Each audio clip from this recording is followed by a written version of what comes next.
Hi, folks, coming at you with the number one Google slide stream in Santa Cruz County. On Thursday night, as usual, extremely late.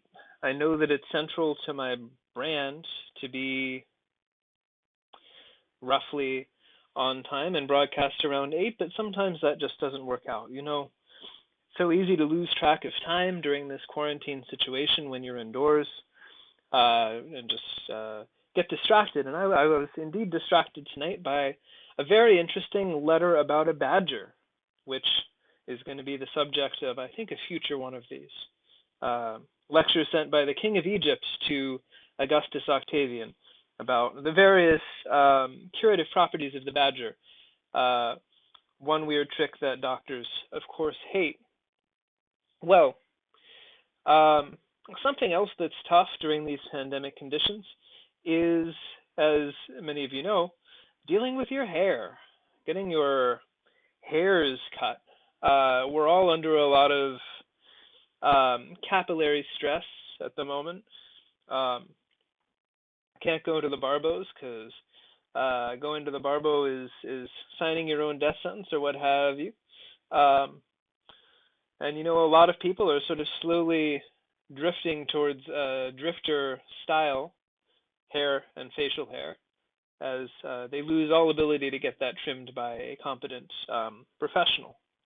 Well, in this situation, dreams can help, and this is going to be another stream in the series I've been doing on Artemidorus. Coming at Artemidorus this week, and if you want to, you can check out the intro to the series on YouTube. Coming at Artemidorus this week from a slightly different point of view. I'll tell you about my favorite dream barber from the ancient world, and that's the one that shows up in a letter written by Pliny the Elder. Pliny the Younger. My least favorite Pliny. Pliny the Elder is much better of a Pliny. Pliny the Younger is a bit of a rat, but there you go. Such people can even become presidential candidates in this day and age. And he tells this story. He says, well, it's in a letter about ghost stories, various ghost stories that he's heard. And he says, in the middle of the letter, he says, all the stories I've been telling you up till now, I'm telling you on the authority of other people, but I can tell you this ghost story from firsthand experience. And what happens is, one of his freedmen was sleeping in bed, sharing a cot with the freedman's younger brother, when he dreamed about getting his hairs cut. And when he woke up, lo and behold, his hairs were cut. His hairs were cut, and all around him on the floor. Same thing happens to his little brother the next day. These dream barbers are real, and they're serious, and they can help you if they happen to drop into your place.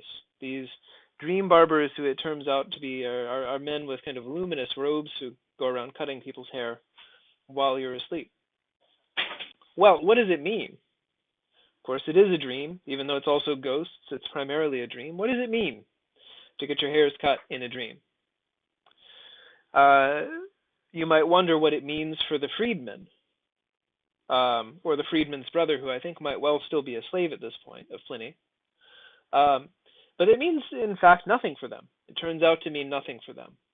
This is another kind of weird and particularly ancient principle of dream interpretation.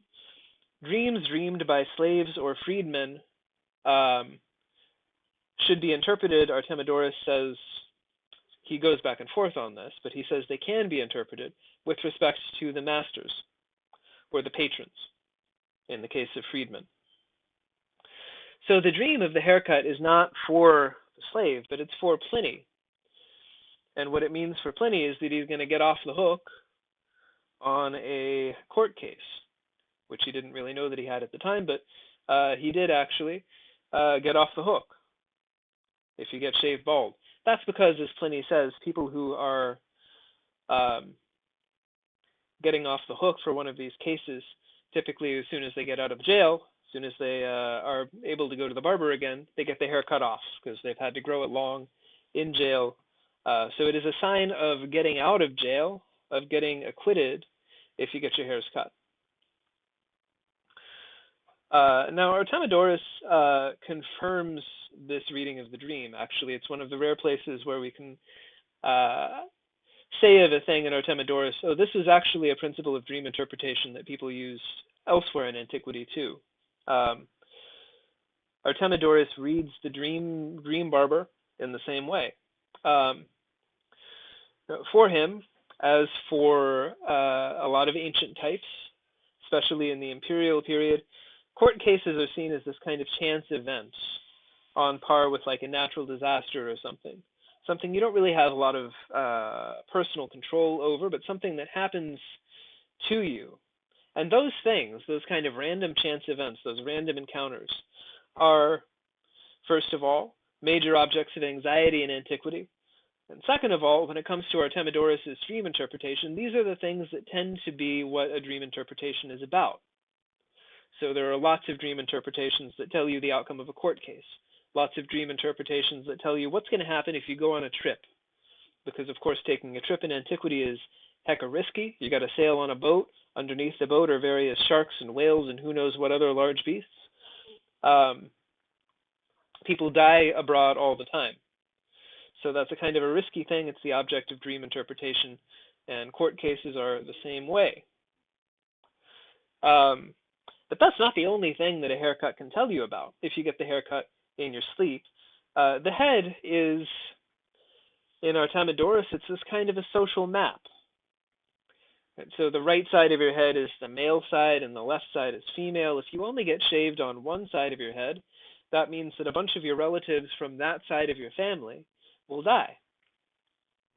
So don't get like that half shaved head haircut that I guess people are into now in your dreams, because that will indicate the death of many of your relatives.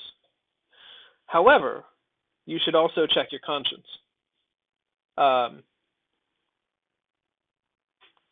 Because if you don't have a clear conscience, you got a problem. That half-shaved head is going to make you stand out in a crowd. People are going to be able to pick you out of the crowd. And that means you're going to get busted by the old coppers. They're going to figure out you did whatever you're feeling guilty about. So if you got a guilty conscience and you get a bad haircut in your dreams where only half of your head is shaved, that means you're probably going to get caught for it. Only if you are, in fact, totally bald, if you get it all shaved off, can you get away with murder. Because there's nothing to grab you by. Your head is too smooth. Well, the head is also, interestingly, a time map. If it is shaved in front, if your head is shaved in front, then you are unemployed. That means that you, what is in front of you is all screwed up. You're going to suffer this kind of apraxia, unemployment, which is, again, another major anxiety that Artemidorus interprets dreams with reference to. You look like a bozo, nobody's going to hire you, and you don't have the part of your hair that refers to what's in front of you, i.e. the present moment. Well, what if you're shaved in back? You get shaved in the back half of your head. That means you got trouble down the line. You got trouble coming your way.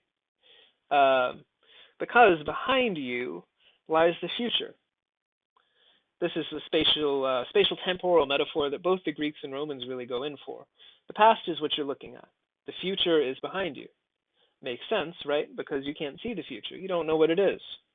This is kind of the reverse exactly of the way that we think about time and space metaphors now, right? The future is what's ahead of us. The past is what's behind us. Because the future is what we still have agency over, whereas the past we can't really control. So Greco-Roman time-space metaphors refer to sight, refer to the eyes, what you can see and know about, whereas ours have to do with hands, what you can affect, what you can do, what you can make. Ours, I think, are a little bit more deceptive than those employed by the Greek and Romans. Everybody hit the dream barbers tonight. Make sure you get it done right. As always, stay calm, don't eat before bed, and maybe you can have some of those meaningful dreams that will render you all or partially bald. Catch you back here next week, maybe at a different time. I'll let you know I'm thinking of changing the schedule around. Everybody have a great weekend and future tense in general.